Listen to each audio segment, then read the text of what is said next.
अस्सलाम वालेकुम, welcome back to my channel. कैसे हैं आप सब लोग? उम्मीद है सब ठीक ठाक होंगे, खैरियत से होंगे और जहाँ पे भी होंगे दुआ में याद रखते होंगे। ये भी हैं तो हम लोग मक्का में ही, तो ये अभी मक्का की ज़ियारतें हैं जो हम लोग करने के लिए जा रहे हैं।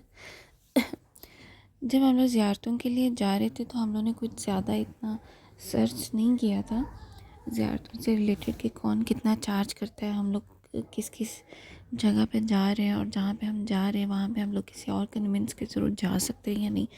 जैसे अगर आप लोग टैक्सी हायर कर रहे हैं तो टैक्सी के अलावा अगर आप बाय बस जाते हैं तो बाय बस डिफरेंट जो ज़ियारतें हैं, जो मकामात हैं, वहाँ पे जाने के अलग अलग से चार्जेस कितने हैं। और अगर आप टैक्सी का देखें तो बस का कैलकुलेट करके और टैक्सी के जो चार्जेस अब इक्वल आते हैं या कौन से किस कन्वेंस के चार्जेस कम है, ऐसा कुछ हमने देखा नहीं था। और ज़ियारतें कौन कौन सी हैं कुछ भी ऐसा ज़्यादा सर्च करने का टाइम नहीं मिला था। तो बस हरम के बाहर बहुत से लोग ऐसे होते हैं जो ज़ियारतों के लिए लेके जाते हैं।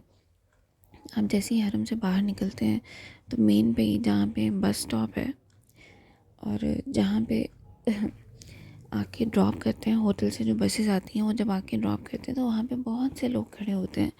वो आके पूछते हैं कि ज़ियारतों के लिए जाना है, तो फिर वो ऑलमोस्ट 150 रियाल चार्ज करते हैं और आपको 12 से 13 ज़ियारतें करवाते हैं। आपकी मर्ज़ी आपको वहाँ पे उतरना है या नहीं उतरना है। हर इंसान जहाँ पे भी जा रहा है, कुछ भी नई जगह एक्सप्लोर करने के लिए जाता है तो उसकी कोशिश ये होती है कि वो गाड़ी में ही ना बैठा रहे, वो बाहर निकले, उस जगह को घूमे फिरे, अच्छे से एक्सप्लोर करे। तो जब वहाँ पे टैक्सी ड्राइवर्स खड़े होते हैं, वो बात करते हैं कि ये जगह हैं जो हम आपको दिखाएंगे, तो वो इतनी जगहों के नाम लेते हैं कि हमें लगा कि चलो ठीक है, अच्छा है, 12-15 ज़ियारतें हैं हमें करवाएंगे। और उन्होंने बोला कि भैया अगर आप नीचे उतरना चाहते हैं तो आपकी मर्ज़ी है। हम लोग सिर्फ इस चक्कर में कि चलो ठीक है 150 में अगर 12 से 15 जगह हम लोग एक्सप्लोर कर सकते हैं और हमें कुछ ज़्यादा इन्फॉर्मेशन भी नहीं है, तो ये जो टैक्सी ड्राइवर्स हैं ये साथ में गाइड भी करते हैं क्योंकि इनका डेली का दिन रात का काम है लोगों को ज़ियारतें करवाना। तो ये साथ साथ पूरा अच्छे तरीके से गाइड करते हैं, आपको गाइड हायर करने की ज़रूरत नहीं पड़ती है। यही सब कुछ आपको बताते हैं कौन सी जगह क्या है, उसकी क्या हिस्ट्री है। तो हमें ये चीज़ अच्छी लगी कि चलो ठीक है, हम 150 रियाल में बहुत अच्छे तरीके से ज़ियारतें कर सकते हैं। तो हमने उनके साथ टाइम सेट किया असर का। वैसे ज़ियारतों का टाइम सुबह का ही अच्छा लगता है, लेकिन हमने असर का टाइम सेट किया कि चलो असर से मगरिब के बीच में हम लोग ज़ियारतें करके मगरिब टाइम वापस हरम में आ जाएंगे। अच्छा, ये अभी हम लोग एंटर हुए थे मैदान इरफात वाले एरिया में और ये अभी हम लोग आए हैं जबल रहमत पे। ये जबल रहमत है, यहाँ पे बारिश हुई भी थी तो चलने फिरने में थोड़ी सी प्रॉब्लम हो रही थी क्योंकि कहीं कहीं पे पानी इकट्ठा हुआ था। यहाँ पे आने के लिए जब भी आप ज़ियारतें करने के लिए आएँ तो आप प्लीज़ अपने साथ सन ग्लासेस ज़रूर रखें। सन ग्लासेस के बगैर बिल्कुल भी गुजारा नहीं है। हम लोग की अक्ल चेक करें, हम लोग दुबई से सन ग्लासेस लेके सऊदीया गए थे ज़ियारतों के लिए। हमने स्पेशली ज़ियारतों के लिए ही सन ग्लासेस लिए थे, लेकिन जब हम ज़ियारतों के लिए हमें पता था हमें निकलना है, सन ग्लासेस रूम में ही छोड़ के तो हम ज़ियारतों के लिए गए। सन ग्लासेस किसी शोखी के लिए नहीं। यहाँ पे धूप बहुत ज़्यादा है। एक तो मक्का में वैसे ही क्लाइमेट गर्म रहता है, ठंड बहुत मुश्किल से ही आती है। कुछ ऐसा है कि बस रात के टाइम ही सर्दी होती थी, दिन के टाइम तो बहुत धूप होती थी। तो जब हम लोग यहाँ पे आए, हमसे देखा ही नहीं जा रहा था कुछ क्योंकि धूप इतनी ज़्यादा पड़ रही थी, आँखें ही नहीं खुल रही थी। और फिर जाहिर सी बात है पिक्चर्स भी लेनी थी, तो पिक्चर्स भी ऐसी थी कि बस इंसान ना ही ले, किसी को क्या ही दिखाना है, ये मुंह दिखाना है किसी को जिसमें आँखें ही नहीं खुल रही हैं। तो बस सन ग्लासेस आपने ज़रूर लेके जाना है, पानी साथ में लेके जाना है। यहाँ पे आपको खाने पीने का बाहर में कोई स्टॉल नज़र नहीं आएगा, लेकिन आपको सिर्फ आइसक्रीम का एक स्टॉल नज़र आएगा। आप यहाँ पे आके सिर्फ आइसक्रीम खा सकते हैं। ये आप दीवार की हालत देख रहे हैं, कोई पेंट या कोई इस पर धागे धोगे नहीं लटक रहे हैं, ये लोगों ने लिख लिख के दीवार का ये हाल कर दिया हुआ है। देखिए ऊपर से दीवार वाइट है, ये जबल रहमत की दीवार है। यहाँ पे आदम और अम्मा हवा मिले थे इस मुकाम पे। तो यहाँ पे आके लोगों ने इसको इतना इसके ऊपर नाम लिखे हुए हैं, मतलब क्या ज़रूरत है। आप आ रहे हैं, आप दुआ मांगें, आप अल्लाह से मांगें, अल्लाह को आप याद रहने चाहिए ना, अल्लाह को तो वैसे सब याद है, अल्लाह को तो अपना हर बंदा याद है, लेकिन आपके अमाल ऐसे होने चाहिए कि आपको नाम इधर उधर लिखने की ज़रूरत ना पड़े। आपको पता हो कि आप हाथ उठाएंगे दुआ के लिए तो अल्लाह कबूल करेगा। ये क्या कि आप कहीं पे भी नाम लिख लिख के आप गारे हिरा में, जो गारे हिरा की बाउंड्रीज है वहाँ पे इतने लोगों ने अपने नाम लिखे हुए हैं कि गवर्नमेंट ने उस एरिया को साफ़ कराया दोबारा। इससे आप, एक मुक़द्दस जगह है, एक ज़ियारत की जगह है, लोग दूर दूर से देखने आ रहे हैं, आप उसको ख़राब कर रहे हैं। ऐसे नहीं करना चाहिए। ये भी हम लोग आ गए थे मस्जिद निम्रा में। ये मस्जिद निम्रा पूरा साल बंद रहती है, ये सिर्फ हज के टाइम पे ही खुलती है। यहाँ पे खुतबा हुआ था और हज का खुतबा यहीं पे ही होता है। पूरा साल बंद रहती है, सिर्फ हज के खुतबे के लिए एक दिन के लिए खुलती है। हमारा दिल था कि अगर हम लोग अंदर जा सकें, कोई कोई हो यहाँ पे, कोई गार्ड हो जिससे बात कर सकें, या अंदर कोई हाउस कीपिंग के लोग हों जिनसे बात करके वो हमें अंदर से थोड़ा सा विज़िट करा दें, लेकिन ऐसा कुछ सीन नहीं है। यहाँ पे कोई सिफारिश नहीं चलती है, कोई रेफरेंस नहीं चलता है। ये सिर्फ पहले मेरा भी एक कॉन्सेप्ट होता था कि उम्रे के लिए तो सिर्फ, या हज के लिए तो सिर्फ अमीर लोग ही जा सकते हैं जिनकी जेब में पैसा है, क्योंकि इतना एक्सपेंसिव हो गया है हज भी उम्रा भी। तो ऐसा माइंडसेट बनता जा रहा था कि बस यार जो अमीर लोग हैं वो तो बार बार जाते हैं, उनसे उनका तो कभी भी दिल करता था वो उठ के उम्रा करने चले जाते हैं। जैसे कोई एक्ट्रेस हो गई, एक्टर हो गई, या कोई भी बहुत बड़ा सेलिब्रिटी हो गया, कोई भी हज करने चले जाते हैं, हर साल ही चले जाते हैं। तो एक माइंडसेट ऐसा ऐसा बनता जा रहा था यार हम कैसे कर सकते हैं। फिर अपने आप पे शर्म आती थी कि मैं कितनी गलत बात सोच रही हूँ। अल्लाह के घर जाना है, वहाँ पे अमीर और गरीब में तो कोई फ़र्क ही नहीं है। ये तो हदीस भी है ना कि किसी काले को किसी गोरे पे और किसी अरबी को किसी अजमी पे कोई फजीलत, कोई बर्तरी हासिल नहीं है, या किसी गोरे को किसी काले पे या किसी अजमी को किसी अरबी पे कोई फजीलत हासिल नहीं है। लेकिन दुनिया में रह के ना आपका अपने आसपास के माहौल में रह के बहुत से चेंजेस आ जाते हैं आपकी सोच में। फिर जब हमारा उम्र पे जाने का हुआ, ऐसे अचानक से हुआ था कि मैं सोचती थी यार मैं कितना गलत सोचती थी। ऐसा कुछ नहीं होता है, ऐसे असबाब बने, ऐसे वसीले बने, ऐसे अचानक सब कुछ हुआ कि पता भी नहीं चला। मस्जिद नमरा में हमने थोड़ी सी बस तस्वीरें ली, थोड़ा सा मस्जिद नमरा घूमे, कुछ दुआ वगैरह की, और उसके बाद फिर हम लोग ये मैदान अरफात वाली साइड पे आ गए थे, जहाँ पे अरफात का मैदान है। यहाँ पे हज के सारे क्या होते हैं, अरकान पूरे करने होते हैं। अरफात है, मिना है, मुज़ल्फ़ा है, वो सारा यही एरिया है। अरफात से आप जब तक अरफात की हदूद में हैं तब तक आपका हज हो रहा है, लेकिन अगर आप अरफात की हदूद से बाहर निकल जाएंगे तो आपका हज नहीं है।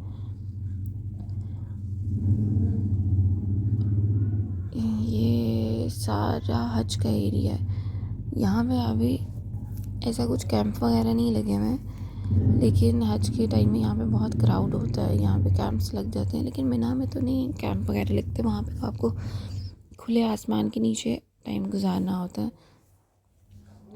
अभी मुझे हज के, मैं ज़्यादा डिटेल यहाँ पे नहीं एक्सप्लेन करूँगी कि अच्छा, यहाँ पे एक एरिया है जहाँ पे यहाँ के बादशाह जो हैं सऊदीया के, उन्होंने अपना अलग से महल वगैरह बनाया हुआ है, जहाँ पे वो आके आज के टाइम में रहते हुए, वो इरफात के अंदर ही काउंट होता है वो एरिया, इरफात की हदूद में है। लेकिन शायद सिक्योरिटी पर्पज़ या जो भी कह सकते हैं, वो सबके बीच में आके नहीं रह सकते, लेकिन मिना में वो सबके बीच में आके रहते हैं, क्योंकि वहाँ पे आपको मिना के मैदान में ही खुले आसमान के नीचे ही वक्त गुजारना होता है। वहाँ पे वो वहीं पे ही आके रहते हैं। ये जो मस्जिद है ये भी सिर्फ एक दिन के लिए खुलती है, हज के दिनों में ही, उसके अलावा नहीं खुलती है, ये बंद ही रहती है। अभी हम लोग सारे हज के जो भी जगह थी वही देख रहे थे, लेकिन मैं आपको बता दूं, जब भी आप हरम से कोई भी टैक्सी ड्राइवर हायर करते हैं ज़ियारतों के लिए, तो आप उनको बोल दें कि हमें हज के मकामात नहीं देखने हैं, क्योंकि जो लोग जद्दा से आ रहे हैं, स्पेशली वही लोग, जब आप जद्दा से मक्का की तरफ आ रहे होते हैं ना, तो ये सारे मकामात आपको रास्ते में नज़र आते हैं। यहाँ पे उतर तो आप सकते नहीं हैं, मस्जिद निमरा बंद है, दूसरी मस्जिद बंद है जो आज के दिनों में ही खुलती है, नाम मैं अभी भूल गई हूँ, मैं मेंशन कर दूँगी बाद में। और जो भी मीना का मैदान है, ये सब कुछ आपको जद्दा से मक्का की तरफ आते हुए सब नज़र आता है। ना आप अभी अंदर जा सकते हैं, ना आप जद्दा से जब मक्का की तरफ आते हैं तब अंदर जा सकते हैं, दोनों टाइम में आप टैक्सी में ही होते हैं। तो फिर ये वाली ज़ियारतें आप निकलवा दें, और उसके बाद जो ज़ियारतें बचती हैं उसमें भी कुछ ऐसी ज़ियारतें जो बिल्कुल हरम के बिल्कुल साथ ही हैं, 2-3 मिनट के वॉकिंग डिस्टेंस पे हैं, आप वो भी ख़ुद कर सकते हैं। तो ये 6-7 ज़ियारतें बन जाती हैं, शायद इससे भी ज़्यादा बन जाती हैं। आप इनको निकलवा के फिर उनसे चार्जेस पूछें, और आप नेट पे सर्च करके अपनी मर्ज़ी की ज़ियारतें भी ऐड करवा सकते हैं। ये देखिए, ये सारे कैंप लगे हुए हैं हाजियों के, और ये ऊपर से जो ब्रिज गुज़र रहा है ये मेट्रो का है। इसका स्टेशन बिल्कुल पास ही है, पूरा हज के एरिया वो कवर करती है ये मेट्रो। अरफात के मैदान को और हर जगह को ये मेट्रो कवर करती है, ताकि लोगों की सहूलत के लिए यहाँ पे गवर्नमेंट ने हाजियों के लिए तो बहुत सहूलतें पैदा करती हैं। पहले बहुत मुश्किल होती थी, लेकिन हज के दिनों में क्राउड बहुत ज़्यादा होता है, जो लोग पैदल नहीं आ सकते हैं वो फिर ऑब्वियसली उनको कोई टैक्सी, बस या मेट्रो के थ्रू ही आना होता है। क्राउड होता है लेकिन आप पहुँच जाते हैं। 1 घंटा लेट हो जाएंगे, 2 घंटा लेट हो जाएंगे, लेकिन आप पहुँच जाएंगे इंशाल्लाह। अच्छा, ये जो कैंप्स है और ये सारा एरिया ना आपको जद्दा से मक्का की तरफ आते हुए नज़र आता है। तो ये जब ज़ियारतें करवा रहे होते हैं ना, ये आपको यही जो एरियाज़ है ना, यही आपको बार बार बता रहे होते हैं, हम ये भी दिखाएंगे, ये भी दिखाएंगे, ये भी दिखाएंगे। ये तो आपने ऑलरेडी देख लिया होता है। तो आप बजाय 150 इन ज़ियारतों के पे करने के, आप अच्छे से नेट पे सर्च करें, जो हमने नहीं किया था। हमने 150 रियाल पे कर दिया था। अभी बाद में हमारे ज़हन में आया था कि बहुत सी ऐसी ज़ियारतें जो हमने नहीं की हैं, जो हम कर सकते थे, लेकिन क्योंकि ऑलरेडी हम पे कर चुके थे और हमारा टाइम भी बिल्कुल एक शेड्यूल के हिसाब से हम चल रहे थे, आगे पीछे टाइम करना नहीं चाह रहे थे। एक तो बच्ची के साथ था, दूसरा हरम में ज़्यादा टाइम लगाना चाह रहे थे, तो फिर हम दोबारा नहीं गए। एक ज़ियारत है ताइफ़ की, ताइफ़ हम लोग नहीं गए क्योंकि उसके चार्जेस ऑलमोस्ट 250 रियाल थे, और वो दूर भी बहुत ज़्यादा है ताइफ़। लेकिन जब आप यहाँ पे इन ज़ियारतों के लिए आप इतना नहीं पे करते ना, अगर हमने यहाँ पे 150 पे नहीं किया होता, और ये जो भी मेन ज़ियारत थी, हम जो मक्का की फ्री बस सर्विस है उसके थ्रू आके करते, तो हमें 150 पे ही ना करना पड़ता, हम आराम से ताइफ़ जा सकते थे। ऑब्वियसली एक बजट के हिसाब से चल रहे थे हम लोग, कोई अमीर ज़्यादा तो है नहीं, कोई इतने लैंडलॉर्ड तो है नहीं जो कुछ भी कहीं पे भी खुला उड़ाते फिरते। देखेंगे, अभी हम लोग को सिर्फ वही मकामात दिखा रहे हैं जो हज के मकामात हैं। अभी हम वहाँ से बाहर निकले ही नहीं हैं, वहीं पे अंदर घूम रहे हैं। ठीक है, ज़रा क्लोज़ आप देख लेते हैं, लेकिन अंदर तो नहीं जा सकते ना। वही जो आप बाहर से ऊपर वाले ब्रिज से देख रहे हैं, वही आप नीचे मेन रोड से आके देख रहे हैं। वो जो ऊपर आपको नज़र आ रही है ना बाउंड्रीज़ के अंदर जो घर है, वो एक्चुअल में घर नहीं है, वो यहाँ के बादशाह तो शायद एक ही है, शहज़ादियों के या उनके महल हैं। वो यहाँ पे आके हज के दिनों में स्टे करते हैं, और ये मेट्रो का स्टेशन गुजर रहा है साथ ही बिल्कुल। इसके आगे से हदूद स्टार्ट हो जाती है। अच्छा, अगर आप बस से आते हैं ना, जैसे आप जो मेन ज़ियारतें हैं जहाँ पे जो आपको जद्दा से मक्का की तरफ आते हुए नज़र नहीं आती हैं, जैसे कि गारे हिरा हो गया, गारे सौर हो गया, इस तरह की जो ज़ियारतें हैं जिनके बारे में बहुत सुना है, जहाँ पे जाने का बहुत दिल भी है, गारे हिरा में जाने का बहुत दिल होता है, क्योंकि वहाँ पे हमारे नबी पाक सल्लल्लाहु अलैहि वसल्लम ख़ुद तशरीफ़ फरमा थे। उन्होंने वहाँ पे वक्त गुजारा था। जबल सौर में उन्होंने 3 दिन गुजारे थे। जब वो हिजरत करके आ रहे थे तो वहाँ पे उन्होंने स्टे किया था, क्योंकि कफ़ार उनके पीछे थे, तो उन्होंने वहाँ पे स्टे किया था जबल सौर में। तो इन ज़ियारतों में जाने का दिल था, लेकिन हम ऊपर नहीं जा सके। एक तो जबल सौर को गवर्नमेंट ने बंद किया हुआ था फ़िलहाल, क्योंकि बारिशें बहुत ज़्यादा हो रही थी और ऊपर से जो मिट्टी थी पहाड़ की, वहाँ से पानी बहुत नीचे आ रहा था। पहाड़ स्लिपरी हुआ था। जो गारे हिरा है ना, वहाँ पे तो जो आसपास के रहायशी हैं उन्होंने ख़ुद वहाँ पे स्टेज बनाई हुई थी। गवर्नमेंट ने तो एक ही बार बना के तो छोड़ दी थी, लेकिन जो रहायशी है ना वो बार बार उन स्टेज को ठीक करते रहते हैं, क्योंकि गारे हिरा में तो बहुत ज़्यादा आना जाना लगा रहता है। तो जहाँ से भी स्टेज टूट गई या जहाँ से भी ख़राब होगी तो वो उसको ख़ुद ही ठीक करते रहते हैं। ये सारे मीना के और मुज़ल्फ़ा और अरफ़ात सॉरी सॉरी ये अभी तक वही है। अभी हम लोग बाहर और ज़्यारतें देखने के लिए निकले ही नहीं, और ये वो जगह जो हमने ऑलरेडी देखी हुई थी, ये हमें आहिस्ता आहिस्ता वहाँ पे जब हम यहाँ से गुज़र रहे थे तब हमारे माइंड में आ रहा था कि ये तो हमने देखी हुई है। और यहाँ पे हम लोगों ने ऑलमोस्ट 1-1.5 घंटा लगा दिया था। ये वो जगह है जहाँ पे शैतान को कंकरियाँ मारते हैं। वो जो यहाँ पे भी अंदर नहीं जा सकते, सब कुछ बंद है। ये बाहर खड़े होके, ये भी मैंने कैमरा को बहुत जूम किया हुआ है, फिर जाके कुछ थोड़ा नज़र आ रहा है, अदरवाइज़ इतना भी नज़र नहीं आता है।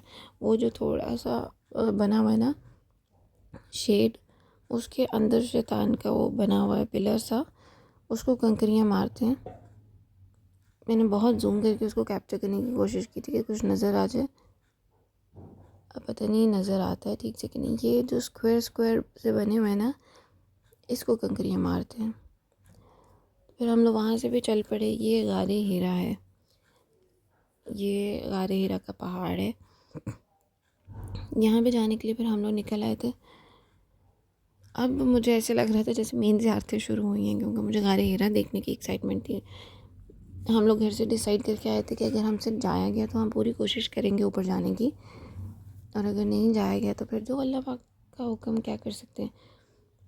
मैं तो बच्ची के साथ थी, तो मेरी यही कोशिश थी कि जितनी भी स्टेज में चढ़ सकी बच्ची के साथ मैं उतना चढ़ने की कोशिश करूँगी। मेरे हस्बैंड ऊपर चले जाएं गार में, वहाँ पे जाके नफल अदा करें, लेकिन मैं जितना हो सकेगा उतना ऊपर जाने की कोशिश करूँगी। बैठ जाऊँगी, फिर अपने हस्बैंड के आने तक थोड़ा रेस्ट कर करके जितना भी जा सकी उतना ऊपर जाने की कोशिश करूँगी, ताकि मैं गार के एटलीस्ट क्लोज तो होती जाऊँ। गार के अंदर नहीं जा सकती, इतना ऊपर अगर मैं नहीं जा सकूँगी तो एटलीस्ट मैं जितना क्लोज़ हो सके उतना तो क्लोज़ हो जाऊँ। जितने कदम मेरे नबी पाक सल्लल्लाहु अलैहि वसल्लम चढ़ के ऊपर तक गए हैं, उन कदमों के ही क्लोज़ होती जाऊँ। बस इतनी सी कोशिश थी, लेकिन गाड़ी से भी ना उतर सके। कुछ तो बारिश की वजह से रोड्स ख़राब थे, कुछ चढ़ाई इस तरह की थी कि हम डर गए थे। मैं बेसिकली काफ़ी डर गई, मेरे हस्बैंड भी डर गए थे, लेकिन मैं ज़्यादा डर गई थी। एक तो मेरी बेटी को फ़ीवर था, दूसरा रोड्स की वजह से, और रास्ता भी ऐसा है। आपको जब भी जाना है गारे हिरा में, आप कोशिश करें अपने बच्चों को साथ लेके मत जाएं। मेरी बेटी गोद में थी, वो चल नहीं सकती है अभी, वो छोटी है। जो चलने वाले बच्चे होते हैं चलो उनकी फिर भी खैर होती है कि वो चलो कुछ तो चल ही लेते हैं ना, लेकिन गोद में बच्चे को लेके, छोटे बच्चे को, और स्पेशली तब जब उसकी तबीयत भी ठीक नहीं है, उसको भी फ़ीवर था और मेरा भी गला ख़राब था। तो गला ख़राब हो तो ऑब्वियसली आपकी तबीयत थोड़ी सी अजीब रहती है, आपको बुखार सा फील होता ही है। तो हम लोग जब यहाँ पे गए हैं, ये हमने इनसे रिक्वेस्ट की आप गाड़ी हमारी ऊपर तक ले जाएं जहाँ तक चढ़ाई है। अक्सर ऐसा होता है जो टैक्सी ड्राइवर्स होते हैं ना, वो नीचे ही उतार देते हैं कि बस यहाँ से गारे हिरा की यहाँ दूध स्टार्ट हो गई है, तो आप अब खुद जाएं, सारी चढ़ाई आप खुद चढ़ें। लेकिन ऐसा नहीं है, जहाँ पे गारे हिरा की स्टेज स्टार्ट होती है ना, उसके पीछे तक एग्जैक्ट उस पॉइंट तक टैक्सी जाती है। ये चढ़ाई चढ़ रहे हैं हम लोग, और इतना ही कंजस्टेड रास्ता है कि 2 गाड़ियाँ का चलाना इकट्ठे बहुत मुश्किल हो जाता है। अगर तो साथ में किसी ने अपनी गाड़ी खड़ी की हुई है तो फिर तो भूल ही जाए ना कि आप 2 गाड़ियाँ इकट्ठी बड़े आराम से चल लेंगी, ऐसा नहीं है। एक को किधर साइड पे लगना पड़ता है, फिर दूसरे को रास्ता देना पड़ता है। तो आप अगर टैक्सी पे जा रहे हैं तो अपने टैक्सी ड्राइवर को बोलें आपको वहाँ ऊपर तक छोड़ के आएँ, जहाँ पे स्टेज स्टार्ट होती हैं वहाँ तक। अदरवाइज़ अगर आप नीचे ही उतर जाते हैं तो बहुत मुश्किल हो जाएगा, क्योंकि ये रास्ता, ये चढ़ाई बहुत लंबी है। यहीं पे ही आप थक जाएंगे। फिर स्टेज चढ़ना तो बड़ी दूर की बात है, स्टेज के थ्रू ऊपर जाना तो ऑलमोस्ट आधे घंटे का काम है, लेकिन ये चढ़ाई चढ़ते चढ़ते आपको 1 घंटा लग जाएगा और आप बहुत बुरी तरह थकेंगे। फिर आप ज़्यादा चीज़ें भी कैरी नहीं कर सकते, जैसे पानी की बॉटल्स हो गई कुछ खाने पीने का सामान हो गया, क्योंकि ऊपर की तरफ जाते हुए इंसान ज़्यादा थकता है ना, आप ज़्यादा चीज़ें भी कैरी नहीं कर सकेंगे। हम लोग यहाँ पे थोड़ा सा ही ऊपर गए थे, इतना सही ऊपर जाने के बाद हमने यू टर्न लिया और फिर वापस आ गए, क्योंकि रास्ता बहुत डेंजरस था और डर लग रहा था। एनीवेज़, यहाँ से फिर हम लोग वापस आए तो ये आस पास सारी लोकल मार्केट है। यहाँ से हम लोग वापस हरम के रास्ते की तरफ आ गए। तो मैं देख रही हूँ अभी तो हम लोग ज़्यादा जगहों पे गए नहीं। बीच में इन्होंने हमें दूर से जबल सौर दिखाया था, लेकिन हम लोग और किसी जगह पे तो गए ही नहीं है। मुझे हिचकी लग गई है, सॉरी। यहाँ पे बिल्कुल राइट साइड पे मस्जिद जिन है और लेफ़्ट साइड पे मस्जिद फ़तह है, जो बिल्कुल हरम के पास है। जैसे ही आप बाउंड्री से बाहर निकलते हैं तो ये 2 मस्जिदें हैं यहाँ पे। मस्जिद फ़तह वो मस्जिद है जहाँ पे यार इस आवाज़ को अवॉइड करना प्लीज़। ये जन्नतुल माला है, बिल्कुल पास है। और मस्जिद फ़तह वो मस्जिद है जहाँ पे फ़तह मक्का के बाद 3 दिन बैठ के सहाबा ने और नबी पाक सल्लल्लाहु अलैहि वसल्लम अपने डिसीजंस लेते थे, डिस्कशंस होती थी और डिसीजंस लिए जाते थे। ये दोनों मस्जिदें बिल्कुल आमने सामने और हरम की बाउंड्री के साथ हैं। ये भी आप बाय वॉक देख सकते हैं। और एक और जगह थी जो इन्होंने हमें दिखाई कि यहाँ पे हज़रत इस्माईल अलैहिस्सलातु वस्सलाम को लेके आए थे कुर्बानी के लिए, लेकिन वो जगह रियल नहीं है। वो सिर्फ पुराने ज़माने में जब ये साइन बोर्ड्स नहीं थे तो सिर्फ लोकेशन और हदूद मेंशन करने के लिए वो एक पिलर सा वहाँ पे बनाया गया था।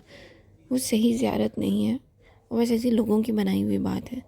तो मैंने उसकी भी वीडियो नहीं कैप्चर की, क्योंकि मेरा दिल नहीं था कि मैं एक फ़ेक ज़ियारत की वीडियो कैप्चर करूँ।